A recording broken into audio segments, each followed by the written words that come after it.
Hello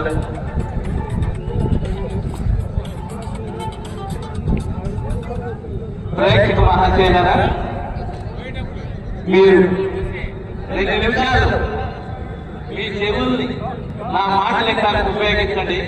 అవి మీకు పనికొస్తే స్వీకరించండి, లేకపోతే తిట్టండి. ఒంగోలు గిత్తలు వీటికి ఈ పేరు ఎలా వచ్చింది? ఒంగోలు గిత్తలకి ఈ పేరు ఎలా వచ్చిందంటే, గుండకమ్మ, మునేరు అనేటటువంటి 2 చిన్న నదులు ఉన్నాయి. ఆ 2 నదుల పరివాహక ప్రాంతంలో చరిత్రకారులు బలమైనటువంటి ఒక పశు జాతి ఉందని గుర్తించారు.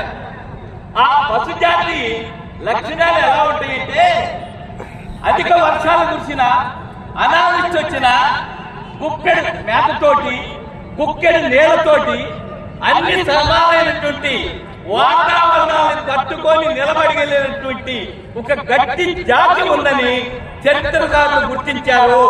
ఆ గుర్తించినటువంటి చరిత్రకారులు ఒంగోలు దగ్గరలో ఈ నదీ పరివాహక ప్రాంతాల్లో ఈ ఎద్దులు ఉన్నాయని గుర్తించి వాటికి ఒంగోలు జాతి గిత్తలు అని పేరు పెట్టారు.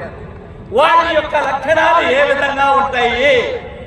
ఆ లక్షణాల్లో చెవులు చక్కగా తన కరువుకు తగ్గట్లుగా ఉంటాయి. కళ్ళు తెలిసి తెలియనటువంటి చిన్న పిల్ల కళ్ళకి కాటుక రాస్తే ఎలా ఉంటుందో అలా కాటుక కళ్ళతో ఉంటాయి. ముట్టె, ఆ ముట్టె బలమైన కండరంతో ఉంటుంది.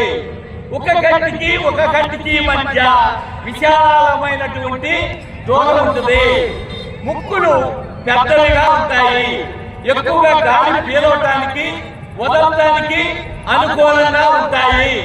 ఇక కింద గడ్డం దగ్గర నుండి బొట్టు వరకు ఏడాడదాన్ని గంగడోలు అంటారు. అది తలమూలం చీర కట్టుకున్నటువంటి కలవారింటి గోడల కుచ్చిళ్ళలా ఉంటుంది ఆ గంగడోలు.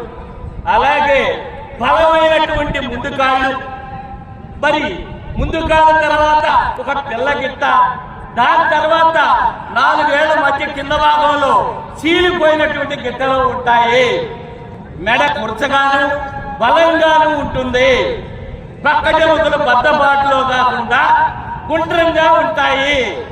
ఆ తర్వాత బీర్జాలు, ఆ బీర్జాలు పొడవాటి సంఖ్యలో 2 గంగిల పడి మామిడి పళ్ళు వేసి ఏలాడదీస్తే ఏ విధంగా ఉంటాయో ఆ యొక్క బీర్జాలు అంత అందంగా ఉంటాయి. ఆ తర్వాత బొట్టు, ఆ బొట్టులోంచి మరొకటి ఉంటుంది, దాని తర్వాత చెప్తాను. తోక కూట్లో ఎమిడి ఉన్నట్టు ఎర్రగా దాని మధ్య భాగంలో ఉంటుంది.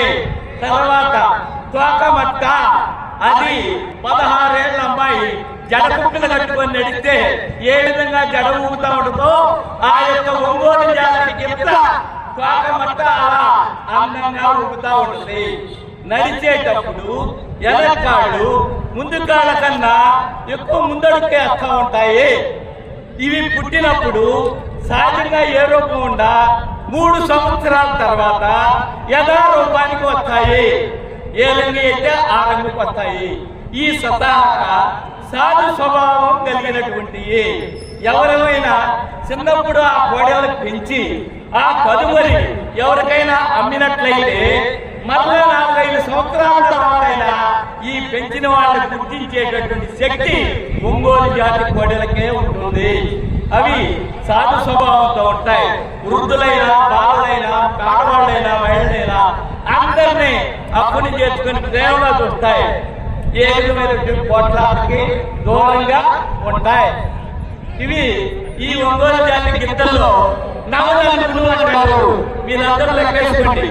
1 చెవులు, 2 కళ్ళు, 3 ముట్టె, 4 మోకాలు, 5 గిట్ట, 6 బొట్టు, 7 పేడ బయటకు వచ్చేటటువంటి ఆసనం, 8 తోక మట్ట, 9 ఆడవాళ్ళు లేరు కాబట్టి బొట్టు నుంచి బయటకు వచ్చేటువంటి దాన్నే కొసనట్టే అంటారు. ఇవి ఒంగోలు జాతి యొక్క నలుగురు. కాబట్టి మీరందరూ ఇప్పటి వరకు అందరు రైతు సోదరులుగా ఉన్నారు కాబట్టి చెప్పాలనే జిజ్ఞాస తోటి నేను ప్రాచీన పశు సంపద గ్రంథంలో చదివింది మీ అందరికీ తెలియజేశాను. అందరికీ ధన్యవాదాలు. Thank you.